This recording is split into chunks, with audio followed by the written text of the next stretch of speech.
Still to come on the programme, the singer who has been touring with Van Morrison, Bob Dylan and Joni Mitchell, and that's Brian Kennedy. And if I remember correctly, our memory man Dominic O'Brien is coming back to take your calls. Now, if you'd like to talk to him direct, the number again, and it is open as of the 2nd, 0171 691 5000. That's 0171 691 5000. We always love hearing from you, by the way.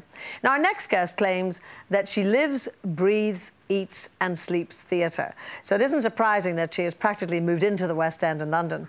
The award-winning actress and singer has had roles in Cats, Miss Saigon and Les Miserables.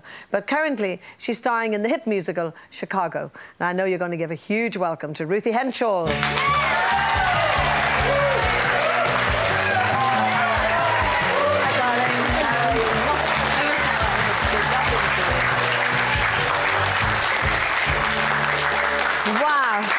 It's at this point that one wants to sort of stand away from you a little bit. You've got so slim. Have you lost lots of weight while you've been in the West End? Tons of weight. It's the role, really. It's doing the show 8 shows a week. And it's quite a demanding dancing and physical role, so it just dropped off me. And, you know, it's one of those things I didn't have to diet, which was really That's fantastic. Yeah. So you can now eat whatever you want, basically. Yeah, eat whatever I want. Which is a nice position to be in, actually. Unfortunately, I haven't seen Chicago's yet, but I gather it really is all singing, all dancing. I mean, it's a hugely active show. Oh, it's amazing. It's some of the best choreography I've ever seen. And it's so sexy, and it's just so today as well. Well, talking about being sexy, I must say, our boys around the house have been wildly excited about a video that we received today. So we're going to show a clip from that, and I think this actually does just show... Before I do actually show it, your character name is... Roxy. Roxy, and I gather that you've been a criminal, really. Yes, she's shot her lover because he walks out on her, as you do.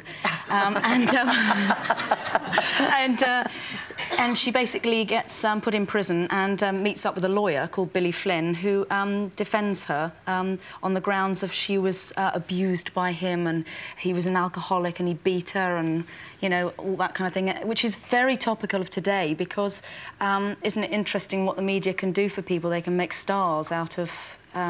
whatever, whoever. Well, whatever, I know, just being a bit notorious. Anyway, yeah. We're going to have a look at Ruthie in action, then you know exactly what we mean about it all being active. Fabulous.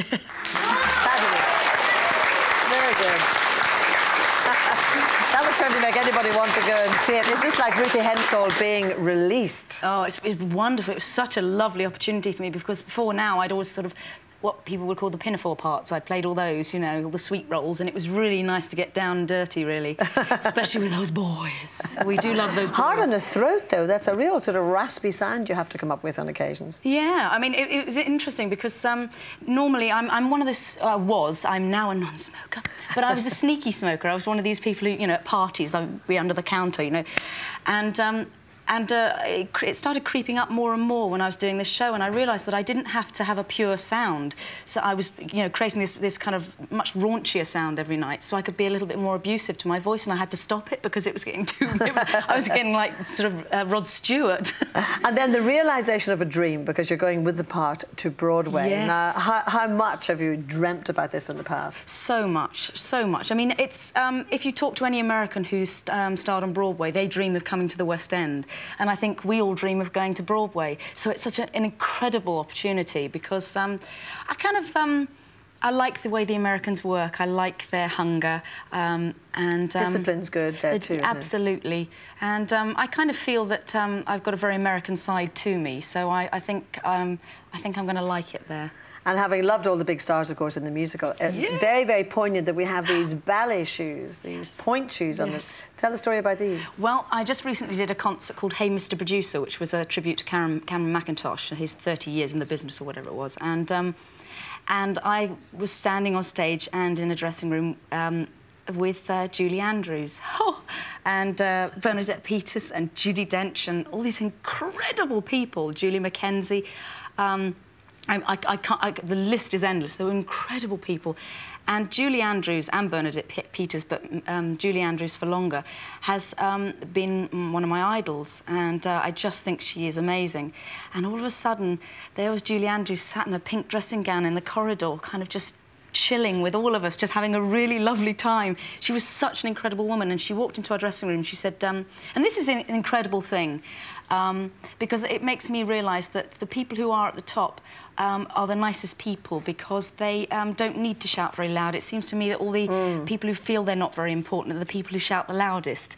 And there she was. She came into our dressing room, and she was in one for, I think it seated about 4 or 5 people, and there were about 10 of them in there.